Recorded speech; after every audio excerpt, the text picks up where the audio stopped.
Oi, o meu nome é Eustáquio Rangel, eu sou desenvolvedor de software. Aqui tem algumas informações de contato. No vídeo anterior, eu vou colocar o link aqui na descrição e eu vou tentar colocar algum card para algum lugar aqui também.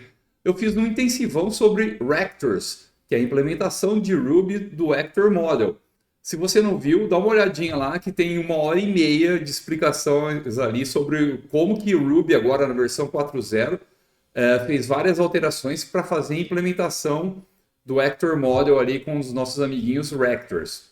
No vídeo e no código anterior, eu havia colocado uma espera de 10 segundos a cada operação numa classe que seria o inversor de imagem. Esse inversor de imagem pega uma imagem em BMP, inverte os bits dela e devolve. Eu escolhi o BMP porque é um formato sem compressão, só tem os headers ali, depois só fazer um end lógico, já consegue inverter os bits e mandar para fora. Mas talvez, dependendo do tamanho da imagem, o negócio vai ficar tão rápido que a gente não conseguiria ver aí uma diferença muito grande entre as várias abordagens. Então eu coloquei ali um sleep ali de 10 segundos, muito, né? Mas tinham poucas imagens. Aqui nesse código agora que eu vou mostrar, eu removi esse sleep, esse delay de 10 segundos ali da classe do inversor e aumentei a quantidade de imagens, tá? Para ver como que os resultados se comportam aqui no benchmark. E vem a pergunta que todo mundo quis saber lá no vídeo anterior e todo mundo quer saber agora. Qual que é mais rápido na prática? Nós vamos testar aqui threads, vai ser mais rápido. A chain parallel com threads, a chain parallel com processos, né? Processos disparando processos do sistema operacional, fazendo fork, ou os rectors. Vamos dar uma olhadinha aqui, vamos rodar o benchmark rapidinho para dar uma olhada. Aqui é o código do inversor, o sleep ficava aqui. Eu já tirei ele de lá, a gente pode até fechar. Aqui é o código que vai rodar, igual no exemplo anterior, no vídeo anterior, com threads. Vai rodar com a parallel com processos do sistema operacional, vai rodar com a parallel com threads e vai rodar com os rectors. Uma coisa que eu queria ter mostrado no vídeo anterior também era rodando os rectors sem esse manager aqui, mas eu preferi deixar com manager, até porque agora a quantidade de imagens vai exceder a quantidade de cores que eu tenho aqui nesse computador. Esse computador tem 12 cores, se eu não me engano aqui a gente tem umas 30 imagens. No exemplo anterior, no vídeo anterior, nós fizemos com um array de inteiros que excedia o número de processadores, mas as imagens eram menores. Tá? Então vamos colocar aqui para rodar. Agora não deve demorar tanto, porque nós não temos mais ali o sleep de 10 segundos, né? Mesmo assim tem bastante imagem. E essa aqui é uma bitela, ó. Tá? Tem 100 e poucos megas lá. Vamos deixar rodando aqui e já voltamos. Olha só, eu voltei até um pouquinho antes que ele está na parte de threads com a parallel. Aqui embaixo estão meus processadores, tá? Vamos dar uma olhadinha, daqui a pouco ele vai entrar nos rectors. Começou os rectors. Olha os processadores, olha os cores. Mandando bala. Tá bem distribuído essa carga aqui, ó, com os rectors. Vejam que ele distribuiu, eles estão processando. Olha lá, terminou. Vamos dar uma olhada nesses resultados aqui. Olha isso. As threads aqui tiveram os piores resultados. 35 aqui, 35 segundos. A parallel com threads também, 35. Olha a parallel com os processos. 11. Então, aqui foi o melhor resultado. Esses aqui foram os piores. E Rector, com os Rectors, está em segundo que melhor praticamente, né? Mas com os processos, a Parallel com os processos, ela destruiu, massacrou, obliterou todo mundo. Caiu de 35 segundos para 11 segundos. Pô, isso aqui é mais de 3 vezes mais rápido, né? Então, peraí, calma lá. Então, é só usar processos e tá tudo certo, vamos ser felizes. Acabou o vídeo? Já? Tá. Bora. Espera aí, calma lá. Ainda não. Fica todo mundo aí, beleza? A primeira pergunta que a gente está acostumado aí com processamento, sempre a gente está falando de threads, em tudo quanto é linguagem de programação, né? Então, a primeira pergunta é, por que as threads ali não escalaram? Foram os piores resultados. Porque as threads tradicionais em Ruby ali, elas não escalam ali com CPU bound, com as tarefas ali de CPU por causa do GIL, por causa do GVL, por causa do semáforo que nós temos ali, ainda controlando ali o chaveamento entre essas threads. O Global VMLock ali, que é o GIL e o GVL, ele impede que as múltiplas threads executem o bytecode de Ruby ao mesmo tempo.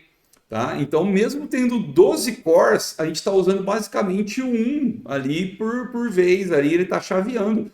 Por isso que ficou ali nos 35 segundos.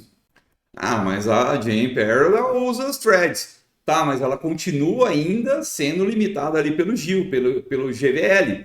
Tá? Então, o resultado foi praticamente igual das threads normais. Vocês viram? Tipo, thread normal 35 segundos, Parallel com threads basicamente 35 segundos, porque acaba tendo um afunilamento ali dentro da Parallel com as threads. Mas e aí? Por que os processos venceram?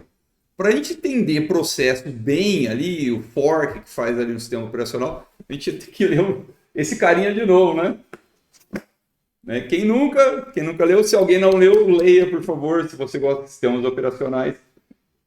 Tá até com um pouquinho de pó aqui, que é o pecado, né? Mas para entender processos, mesmo processos, threads, etc e tal, essa aqui é uma bíblia importante, tá? Mas vamos tentar dar uma resumidinha, sem precisar ler aquilo lá tudo de novo. Quando nós utilizamos processos, cada processo tem o seu próprio GIL, seu próprio GVL, ou seja, seu próprio esquema de semáforo. Está contido ali dentro dele. Cada processo tem o seu próprio heap, que é o espaço onde nós alocamos a memória. Quem programa em C, quem já programou em C, conhece muito bem aí o malloc, né? O malloc. Então, cada processo tem o seu próprio heap, o seu próprio espaço que nós conseguimos alocar memória ali e liberar, pelo amor de Deus, tem que liberar a memória também, né? Inclusive, falando em memória do heap e do malloc, eu vou colocar uma analogia que eu uso no livro para vocês não esquecerem mais que quando utilizamos malloc, nós alocamos memória no heap. É do heap maloqueiro. Aí, mano, toca Raul!